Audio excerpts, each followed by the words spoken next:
Bonsoir à tous, bienvenue dans votre émission La Réunion Léla. On va aborder un sujet, un fait de société qui est en train de prendre de l'ampleur en métropole. Peut-on faire des saucisses de la charcuterie réunionnaise en métropole? On va poser la question à notre invité dans Cosmo Réunionnais.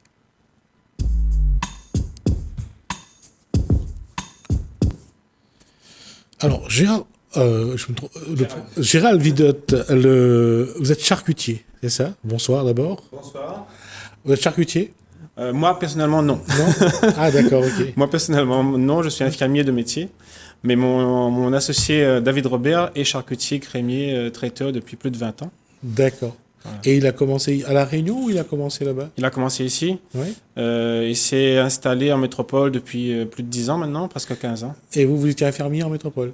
Non, ici toujours. Moi, j'habite toujours à La Réunion. D'accord. J'exerce toujours à La Réunion. Oui. Et je fais des déplacements régulièrement pour aller l'aider un petit peu là-bas, sur place. Et puis, je fais un peu le lien aussi à La Réunion avec La Réunion et la société là-bas. Votre aventure métropolitaine a commencé il y a combien de temps? Eh ben, ça a commencé réellement c'était en 2015 où mon associé David Robert avec sa femme, ils ont décidé d'ouvrir une boucherie-charcuterie près de Montpellier, dans un petit village qui s'appelle Poussan, et la boucherie s'appelle la Boucherie du Soleil. Et ça a commencé comme ça, donc du coup, il y a eu quand même un succès. Un succès parce qu'il y a beaucoup de Réunionnais, il y a beaucoup d'étudiants réunionnais à Montpellier, ou parce que tout Montpellier l'agglomération, on va dire. Oui, c'est ça. C'est vraiment les gens, même qui habitaient à 2-3 heures de Montpellier, en entendant parler de nous, ils venaient prendre leur charcuterie chez nous. Donc, du coup, la Boucherie du Soleil. Et du coup, ça a suscité beaucoup de messages, beaucoup de questionnements. D'encouragement, et forcément les créoles de Paris, de Bretagne, etc., de toute la métropole voulaient aussi ils trouvaient ça dommage parce qu'eux ils pouvaient pas en profiter. Je pense que vous étiez sur les réseaux sociaux. Voilà. D'accord. On était sur les réseaux sociaux, donc du coup mon associé David Robert a eu l'idée de voir plus grand et de faire en sorte de pouvoir envoyer les colis dans toute la métropole via Internet. Livrer les commandes passées sur les réseaux sociaux ou par Internet, après de pouvoir livrer. Voilà, exactement. D'accord. Voilà, donc du coup, on a travaillé sur ce nouveau projet.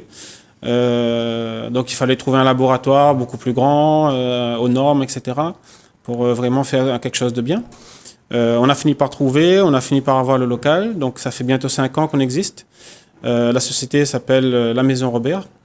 Et aujourd'hui, par l'intermédiaire du site internet lamaisonrobert.fr, vous pouvez commander aussi bien en métropole, mais aussi à La Réunion. Commander, faire votre colis et être livré partout en métropole très rapidement parce qu'on livre 3 fois par semaine. En colis réfrigéré, c'est déjà sous vide, réfrigéré et express. Donc voilà, c'est quand même très pratique pour tous ceux qui habitent là-bas. Et au moment où Monsieur Robert décide de s'agrandir, il a fallu racheter... Oui, il a fallu réinvestir dans un laboratoire, comme je dis, beaucoup plus grand et aux normes. Et du coup, avec du personnel également, parce que il y a de la fabrication. On fabrique tout nous-mêmes. Ça, c'est quelque chose, il faut vraiment souligner. On fabrique tout nous-mêmes. Il n'y a rien qui vient d'ici, à part le massalé. Mais sinon, toute la charcuterie est fabriquée en métropole avec des produits locaux de métropole. On ne prend pas de viande étrangère, c'est vraiment des viandes françaises. Ça, on insiste aussi là-dessus. C'est des viandes qui viennent des coopératives de l'Aveyron. On a un label pour ça. Donc, on fabrique tout nous-mêmes. Donc, il faut, quand un cabriante, il faut le désosser, il faut le découper. Donc, il faut de la main-d'œuvre. Toutes les saucisses sont préparées au laboratoire par nos soins, par nos employés. Au laboratoire. Ça veut dire que le ticket, la qualité de la saucisse réunionnaise doit se retrouver parce que je pense que j'ai vu ça dans une émission de Chiffres et des Lettres sur France 3. Le monsieur s'entraînait à devenir un bon en rougail saucisse. D'accord. Ça m'a surpris. Ouais. Mais je me suis dit, voilà un patrimoine réunionnais qui est en train vraiment de prendre de l'ampleur. Oui. Et là, il faut quand même... Il y a une chose qu'on ne dit pas souvent, il faut aussi des saucisses de bonne qualité pour faire un bon rougail saucisse. C'est exactement ça. Vous avez raison de souligner ce point parce que c'est vrai que le rougail saucisse est en train de prendre beaucoup d'ampleur en métropole. Ouais. De mémoire, il me semble même qu'en Bretagne, ça devient un plat typique de la Bretagne. Il y en a partout, enfin, dans beaucoup de restaurants, même qui ne sont pas réunionnais d'ailleurs, mais ça a vraiment pris, ça fait même partie de leur patrimoine. Un client restaurateur me disait la dernière fois. Donc ça prend beaucoup d'ampleur, mais c'est vrai que pour avoir effectivement un bon rougail saucisse, la base, c'est d'avoir les bonnes saucisses. On peut faire rougail saucisse créole avec des saucisses de Toulouse. Forcément, c'est pas la même chose, ce sera jamais le même goût. Et surtout, il y a une chose qu'on ne sait, enfin, je suis pas charcutier, mais j'ai eu l'occasion de voir, parce que j'ai grandi dans une famille où le matin on se réveillait à 2 heures du matin pour tuer le cochon à 4 heures du matin, mais c'est la préparation des épices pour faire la saucisse. Oui. Ça, c'est quelque chose qui est pas, je veux dire, c'est vraiment pas du hasard. C'est pour avoir une bonne saucisse, il faut vraiment que ce soit bien assaisonné, Voilà, bien exactement. préparé. Il faut une bonne recette. Ouais. Il faut une bonne recette et il faut savoir que la saucisse créole, et ça, on nous pose souvent la question s'il faut rajouter du sel, rajouter du poivre, du thym, etc. Non. La saucisse créole, il y a tout dedans. Voilà, exactement. Nous, on a tout. On a le poivre, on a le sel, on a le thym, voilà, tout ce qu'il faut. Et la chair est hachée gros, comme à l'ancienne. Ouais. Donc, ce qui fait que nos clients, quand ils retrouvent ça, pour ceux qui connaissent vraiment les saucisses d'antan, ils retrouvent vraiment la qualité traditionnelle et artisanale qu'il y avait à la le Réunion. mélange de la viande grasse et la viande maigre, Voilà. bien équilibré, c'était ça aussi qui faisait la saveur de la saucisse. À côté, c'est un petit peu dur, un petit peu ça.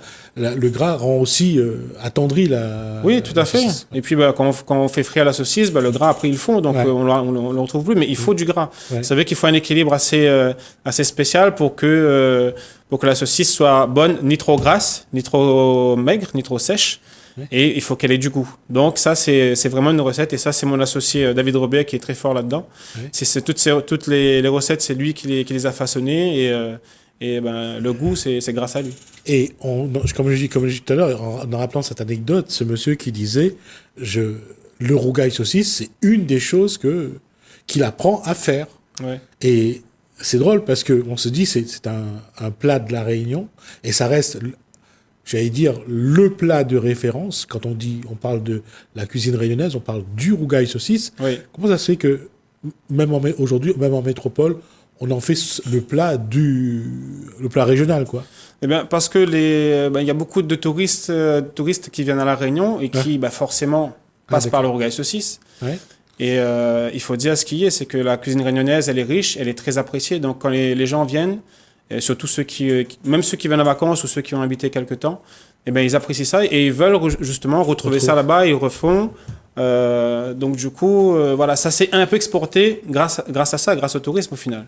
Et il y a une chose quand même qui est vraie, c'est que vous avez pris un créneau qui ne peut que se développer parce que ce soit les Réunionnais qui sont là-bas, à Montpellier, il y a l'université où il y a beaucoup de Réunionnais. Je pense que vous avez dû en croiser, votre associé a dû en croiser quelques-uns, venir acheter ne serait-ce que 2 ou 3 saucisses pour se faire plaisir, quoi. Oui, bon, généralement, ils n'achètent pas 2 ou 3, c'est 2 ou 3 kilos. Hein. Ils se déplacent pas pour rien. Le créole, il est gourmand. Hein. Il va pas acheter 2 saucisses. Hein. Donc, généralement, ils prennent 2 ou 3 kilos. Et comme je disais tout à l'heure, ils font 2 ou 3 heures de route, des fois 4 heures, pour venir se ravitailler chez nous et repartir. Ils ont le sourire, même s'ils ont fait de la route, c'est pas grave. Ah non, mais pour avoir vécu ça, ne serait-ce que ce plaisir qu'on a de se retrouver entre Réunionnais, quand on se croise en métropole, on voit le plaisir que ça fait déjà. Les gens qui se connaissent pas à La Réunion, ils vont s'asseoir à la même table, ils vont manger et ils vont parler comme si ils étaient des vieux copains. On retrouve un peu la chaleur. Quand les clients rentrent dans la boucherie, par exemple, c'est bonjour, comment il est, alors qu'on se connaît pas. Mais tout de suite, le ton est donné. Juste pour dire aux Réunionnais. Voilà, le ton est donné. Du coup, les échanges se font tellement naturellement après que, et puis, les gens viennent, mais ils restent une heure de temps dans la boucherie parce que ça cause de tout et de rien. Et voilà, ils sont contents. Et c'est pour ça que je disais que vous avez pris un créneau qui ne peut que se développer parce que j'allais dire, la diaspora réunionnaise en métropole est quand même importante. Hein. Je crois qu'on l'estime à 250 000 à peu près. Mais vous devez voir arriver des Réunionnais de tous les... Oui. Même de la Belgique, d'ailleurs. De la Belgique, pour l'anecdote, il y a un client qui est descendu exprès. Enfin, il a profité d'une occasion, mais ça m'a marqué parce qu'il est venu, il est reparti avec un carton de 12 ou 15 kilos de charcuterie. Et il est remonté. Et on ne faisait pas encore la livraison vers la Belgique à ce moment-là. Ouais. Donc lui, il est venu exprès pour ça. Et du coup, je fais, mais le gars, il est descendu, il a fait, je sais plus, 6 ou 8 heures de route, 6 heures, je crois. Ouais. Ça, c'est marquant. Bon, aujourd'hui, il est content parce qu'on livre en Belgique maintenant. Ouais. Donc, du coup, il passe sa commande sur le site et puis il est livré. C'est un Belge ou c'est un Réunionnais installé? C'est un Réunionnais. C'est un Réunionnais installé en Belgique. Qui est installé près de la Belgique. Ouais. Donc, du coup, voilà. C'est pour dire que c'est vrai que les gens font le déplacement et ça fait toujours chaud au cœur. Mais qu'on le veuille, quoi qu'on dise, je veux dire, quand on est en métropole, manger, quand on a un certain âge, bien sûr, hein, même quand on a même adolescent, mais quand on a connu la cuisine réunionnaise à La Réunion, la retrouver ailleurs, c'est un bonheur. C'est un bonheur et c'est ça qui fait notre force et qui nous encourage beaucoup parce qu'on a on a quand même pas mal de clients à l'heure d'aujourd'hui et des clients qui nous encouragent beaucoup, qui nous font des retours. Sur justement la qualité d'un produit et quand on voit des commentaires ou des messages, on se dit franchement on me la retrouve la Réunion, merci d'apporter ça pour nous parce que là, jusqu'à présent on l'avait point.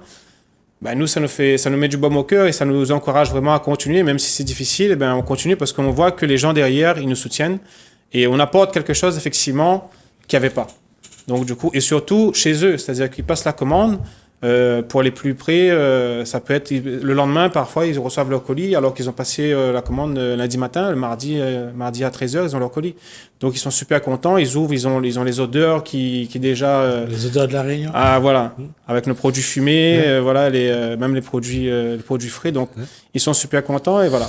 Que ce soit les saucisses fumées, les andouilles. On fait les andouilles aussi. Le fromage de tête. Fromage de tête. Alors on fait le fromage de tête boudin. Dans la panse. Et le boudin. Oui, le boudin aussi. On fait du pâté de campagne. Ouais. Alors pour la petite information, on fait aussi du halal. Hein. On fait bien sûr la charcuterie au porc traditionnelle, mais on fait aussi de la charcuterie au poulet halal.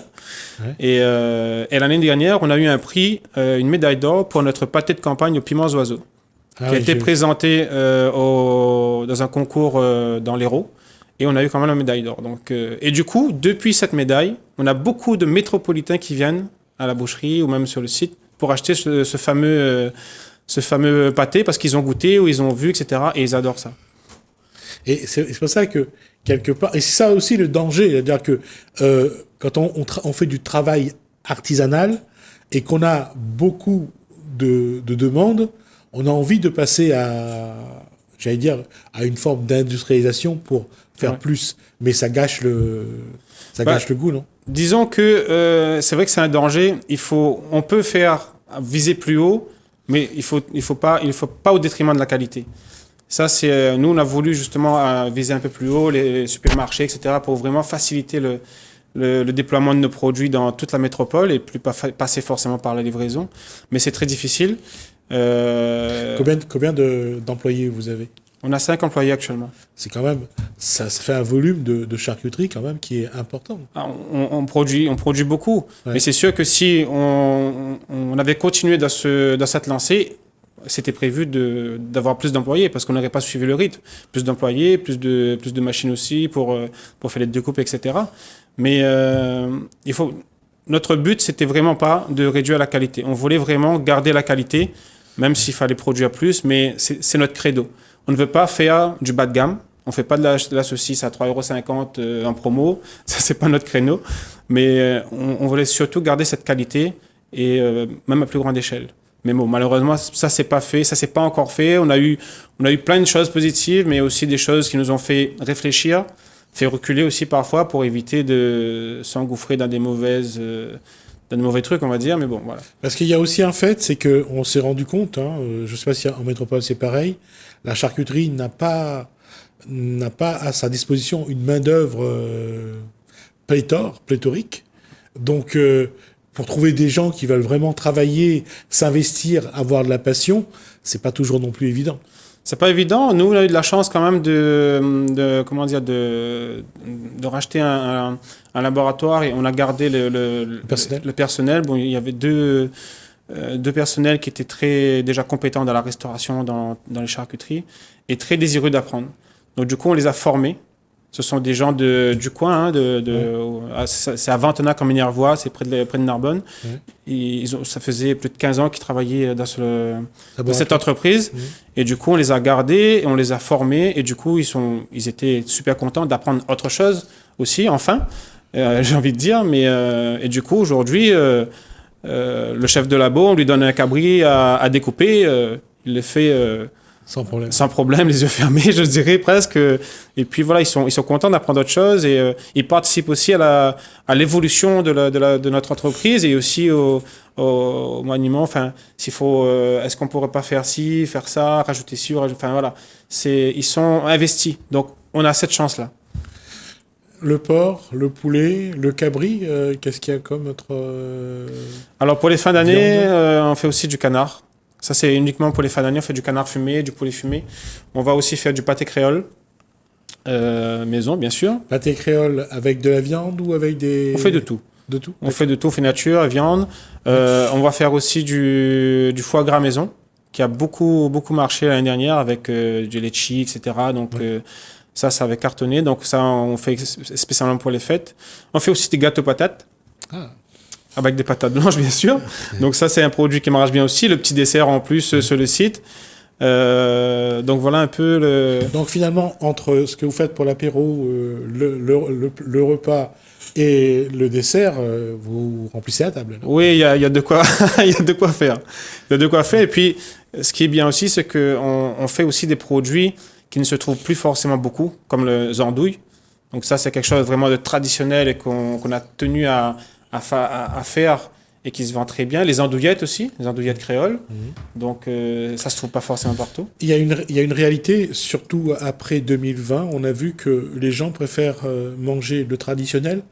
Pas beaucoup s'il le faut, mais préfèrent le traditionnel à ce qui a été servi pendant des années. C'est donc le bon marché à grande quantité. Oui, quelque part, peut-être une prise de conscience suite à plusieurs événements, je ne sais pas trop, mais tant mieux, j'ai envie de dire, parce que c'est vrai que on nous dit toujours il faut manger bien, il faut manger mieux. Effectivement, il vaut mieux manger quelque chose de bonne qualité. De toute façon, aujourd'hui, ça se voit par l'intermédiaire de nos clients. Ils préfèrent maintenant acheter avec nous que d'acheter une saucisse de Toulouse ou d'acheter du surgelé, parce que nous, tout est frais, donc en plus, ils peuvent surgeler derrière, mais... ils préfèrent maintenant acheter avec nous parce que c'est frais, c'est produit des fois dans la semaine même. Donc, on a une DLC quand même assez longue. Sur les produits frais, on a une quinzaine de jours de DLC. Sur le fumé, on a plus d'un mois. Donc, même s'il faut payer la livraison, s'il faut payer un peu plus cher, mais ils préfèrent payer la qualité que d'avoir, effectivement. Et puis, il y a une chose aussi, quand on regarde les produits que vous faites, je veux dire, il y a un ticket réunionnais, il y a un cachet réunionnais. Oui. Ça se voit tout de suite. Ça se voit tout de suite. Quand les gens voient les photos sur le site, tout de suite ils sont emballés. Même quand on propose les photos à des commerciaux pour les grandes surfaces, quoi que ce soit, tout de suite, il y a de la couleur. La cuisine créole, c'est ça, c'est de la couleur. Quand on voit les saucisses fumées, même les saucisses fraîches avec les petits morceaux de kombava. Enfin, voilà. Et puis quand vous tranchez les andouilles et les andouillettes, on voit la qualité du produit, la qualité de la viande. Justement. La photo était faite exprès dans ce sens-là pour bien voir l'intérieur, parce que on connaît les andouilles de la Réunion avec beaucoup de tripes aussi. Tout le monde n'aime pas forcément. Non, pas forcément. Donc nous, ce qu'on a voulu faire, c'est de couper un peu la poire en deux, de mettre aussi bien de la tripe, bien sûr, pour garder le côté de tradition, c'est normal, mais aussi de mettre un peu de viande pour que tout le monde s'y retrouve aussi, et que ceux qui n'aiment pas la tripe, ils ont plus de viande, enfin ils ont de la viande, voilà. On a une mixité comme ça. J'allais dire, là où vous devez faire aussi la différence, c'est sur le boudin noir. Oui. Le boudin noir, parce que j'ai vu que quand vous le tranchez, on voit les herbes, voilà, pareil. Il y a la viande, c'est riche. Voilà, c'est pareil, la photo est faite exprès pour qu'on voit bien l'intérieur et qu'on voit les petits morceaux de verdure qui traînent à droite à gauche, qui donnent du parfum, qui donnent le croquant aussi. Oui. Et avec le piment oiseau, on fait aussi nature et piment oiseau. Donc voilà, on tient vraiment à garder le côté traditionnel des charcuteries et c'est ça qui fait notre force. quelle perspective pour l'avenir dans cette filière, dans cette activité? Alors les perspectives, on voudrait vraiment, comment dire, faciliter encore plus le déploiement de nos produits. Malheureusement, tout a un coût. Oui. Tout a un coût. On a dû faire marche arrière sur la grande distribution, par exemple, parce que ils demandaient trop de rabais. Non, la quantité n'aurait pas été un problème. On aurait embauché en fonction, mais c'est les coûts. Le coût qu'ils demandaient, les marges étaient trop bas. Donc, du coup, on a préféré faire autre chose, viser plus les petites épiceries, les restaurateurs, les food trucks. Voilà. Et on a d'autres projets qu'on ne peut pas encore dévoiler aujourd'hui, mais qui sera, de toute façon, on entendra parler si ça se concrétise, mais un gros projet aussi. On aura l'occasion en tout cas de vous revoir sur ce plateau pour prendre des nouvelles régulièrement de la charcuterie, donc la Maison Robert en métropole. Bravo en tout cas pour donner à La Réunion cette dimension. Bravo à vous, Merci. À tous ceux qui font, à vos associés, à tous ceux qui participent, à donner de la dimension au patrimoine réunionnais, parce que là, vous êtes bon. Bravo à vous. Merci beaucoup. Ça a été un plaisir en tout cas de vous voir sur ce plateau.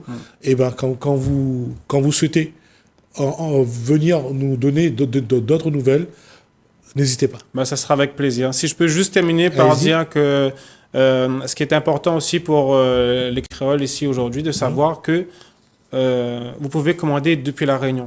C'est un site internet, donc vous pouvez commander de n'importe où. Mais surtout, ce qu'il faut savoir pour les gens qui veulent faire des cadeaux pour la fin d'année en métropole, au lieu d'aller prendre du temps, aller trouver une bonne charcuterie, boucherie pour acheter, mettre sous vide, aller à la poste, faire la queue, etc. Vous pouvez commander directement sur le site. Vous n'avez pas besoin de sortir de chez vous. En 10 minutes, c'est fait, c'est plié. Vous payez par carte bleue, c'est sécurisé. Vous recevez un code pour confirmer le paiement. Et en 24-48 heures, votre proche en métropole, il est livré, ou en Belgique. Et ça revient beaucoup moins cher. Et c'est un beau cadeau. Et voilà, c'est un beau cadeau. Merci, Gérald Lidot, pour toutes ces bonnes nouvelles. Et on espère que La Réunion continuera, à travers des Réunionnais qui ont envie de le faire, de vraiment fleurir là où il y a des Réunionnais. Merci beaucoup. Merci. On sera aussi présent au Salon de l'Agriculture en février et mars 2023. On essaiera d'avoir des nouvelles pendant le salon. Super. Merci, Anton. Merci à vous. Et bonne fête. Merci. Merci à vous de nous avoir suivis. Merci Alain, merci François. Je vous dis à bientôt.